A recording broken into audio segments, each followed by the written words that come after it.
Number lesson হচ্ছে বিপদ আপদ এটা সুন্নাতুল্লাহি ফিদ দুনিয়া, এই দুনিয়া আল্লাহর সুন্নাত, এটা থেকে মুক্তি পাওয়ার কোনো সুযোগ নাই, নবীরাও পায় নাই। 2 নাম্বার লেসন, বাঁচার যেহেতু সুযোগ নাই, we have to face it with patience, intellect and tawakkul। বিপদে অস্থির হওয়া যাবে না, এটাকে ফেস করতে হবে উইথ পেশেন্স, ধৈর্যের সাথে। বিপদ আমরা মোকাবেলা করব কিসের সাথে? ধৈর্য। প্যানিক হবেন না, অস্থির হবেন না, ধৈর্য ধারণ করবেন উইথ ইন্টেলেক্ট। আল্লাহর দেয়া আপনার ইন্টেলেক্ট খাটিয়ে এই বিপদ উত্তরণের সর্বান্তকরণের চেষ্টা প্রচেষ্টা আপনার চালায় যেতে হবে।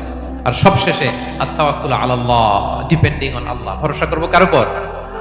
আল্লাহর উপর। পারা যাবে তো? আচ্ছা, 2টা লেসন গেল। 3 নাম্বার লেসন হচ্ছে আমাদের ছেলে মেয়েদেরকে we have to educate our child regarding the test and trial in this দুনিয়া।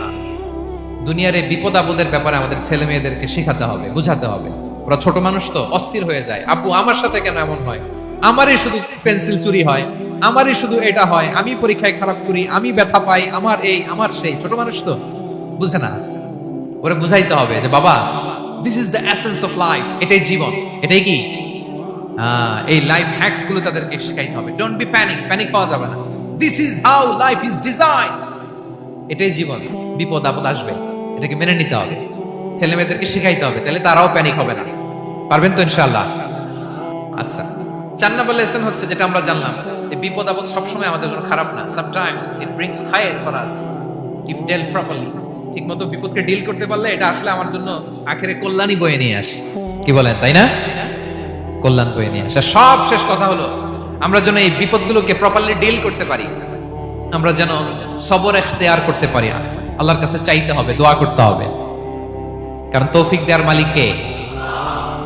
আল্লাহর কাছে যেন আমরা কায়মনো বাক্যে প্রার্থনা করতে পারি, আল্লাহ এই বিপদকে যেন আমরা ডিল করতে পারি উইথ সাবর, উইথ ইন্টেলেক্ট, উইথ তাওয়াক্কুল। আসল হাতিয়ার হচ্ছে এটা, দোয়া।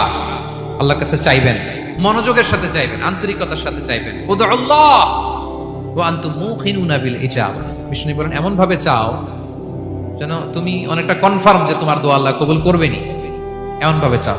অনেকে রোবোটিক দোয়া করে। রোবোটিক দোয়া মানে দোয়ার মধ্যে প্রাণ নাই, ধ্যান নাই, মন নাই, আগ্রহ নাই, ভালোবাসা নাই, ওই দোয়া আল্লাহ কবুল করে না। মনোযোগ দিয়ে চাইতে হবে চাওয়ার মধ্যে, তাহলে আল্লাহ তাআলার পক্ষ থেকে তৌফিক পাওয়া যাবে। পারা যাবে তো ইনশাআল্লাহ? আল্লাহ তাআলা আমাদের সবাইকে বিপদে আপদে ধৈর্য ধারণ করার তৌফিক দান করুক। নবীরা তাদের জীবনে যেভাবে স্ট্রাগল, আপস এন্ড ডাউনস, বিপদগুলোকে, টেস্ট এন্ড ট্রায়াল গুলোকে ডিল করেছে, আমরা যেন সেভাবে ডিল করতে পারি। আল্লাহ তৌফিক দান করুক। আল্লাহ তাআলা আমাদের সবাইকে কথাগুলো বোঝা আর আমল করার তৌফিক দান করুক।